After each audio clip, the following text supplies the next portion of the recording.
¿cómo están? Bienvenidos al segmento de entrevista. El día de hoy me encuentro con nuestra ginecóloga, la doctora Maheli, con quien vamos a conversar uno de los temas que usted nos estaba escribiendo por interno para poder absolver dudas, y es la secreción vaginal. ¿Cuándo es preocupante? Doctora, le doy la más cordial bienvenida.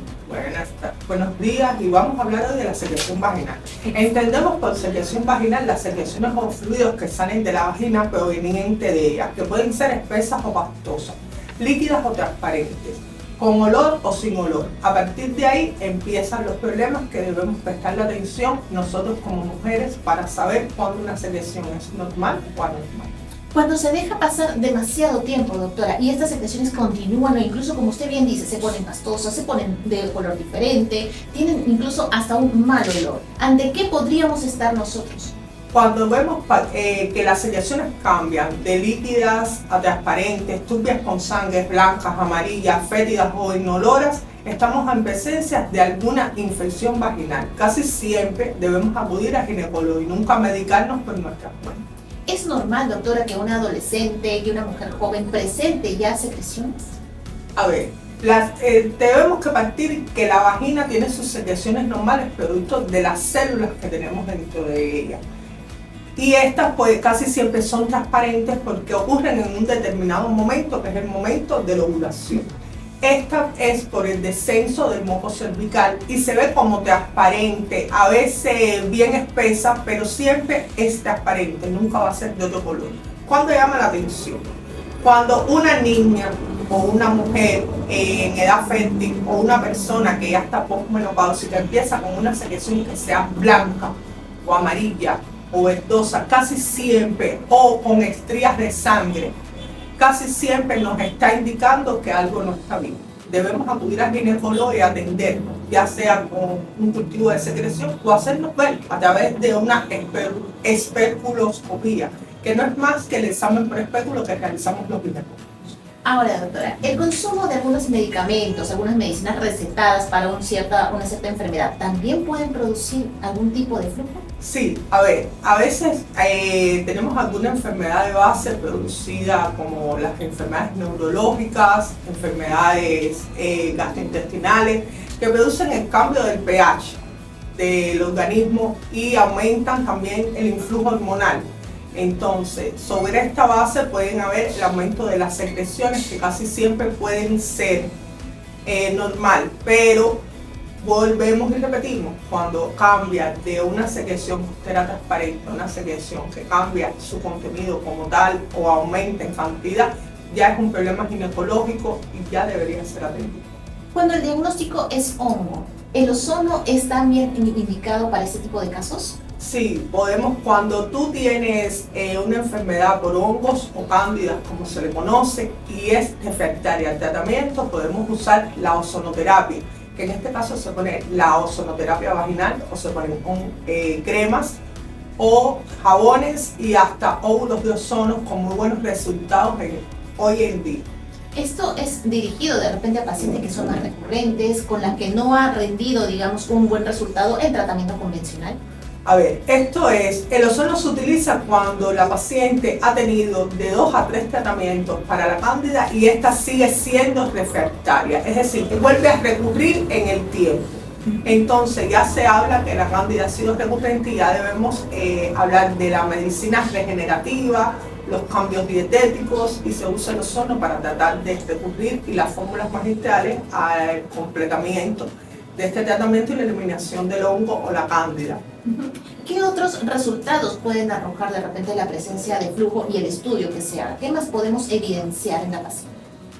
Cuando tú tienes flujo te puedo hablar de infecciones bacterianas, no solamente de la cándida. Ahí tenemos la gardnerella, la trichomoniasis, las enfermedades de transmisión sexual, pero igual, cuando hablamos de un flujo que puede ser sanguinolento, podemos estar en presencia de enfermedades de tipo cancerígenas del cuello del útero o del endometrio. Por tanto, es muy importante que cuando cambie la secreción vaginal normal, que volvemos y repetimos, es transparente, se debe acudir siempre al ginecólogo.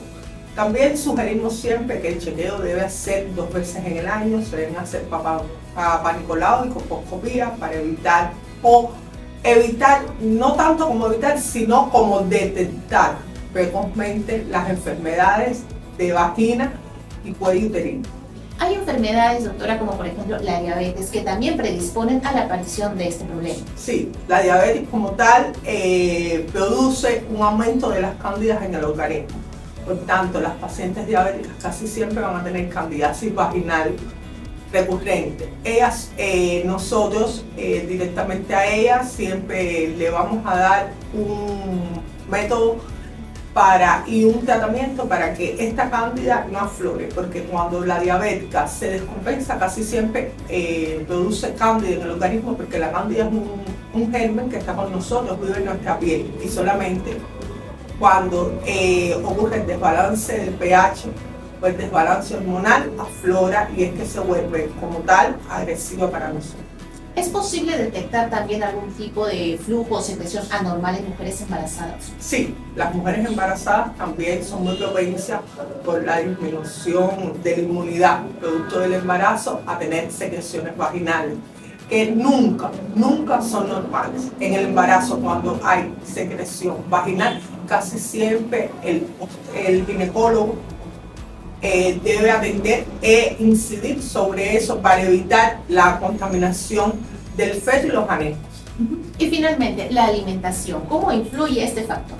A ver, la alimentación habla de que cuando tú tienes una dieta rica en carbohidratos y azúcares, aumentan las cándidas en el organismo, por tanto puede haber secreción vaginal. Vemos hoy en día muchas pacientes que son altas consumidoras de azúcares, de harina, como dice pan, espaguetis, pizzas, y casi siempre tienen que ver con el aumento de las cándidas en el organismo, especialmente la cándida vaginal. Cuando tú eliminas eso o incides y cambias tus hábitos dietéticos, casi siempre la paciente va a mejorar y como tal la cándida va a disminuir. Vas a lograr el equilibrio del pH del organismo.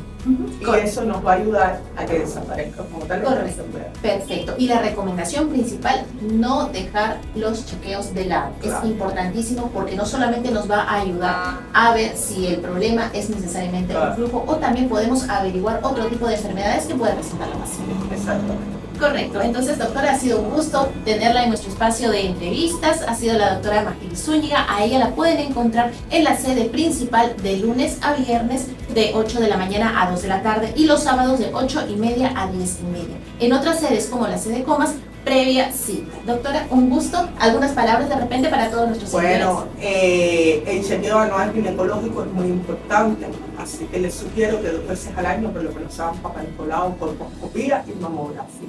Con esto estaremos previniendo precozmente todas las enfermedades ginecológicas y podemos incidir precozmente y ayudarlos a mejorar su salud.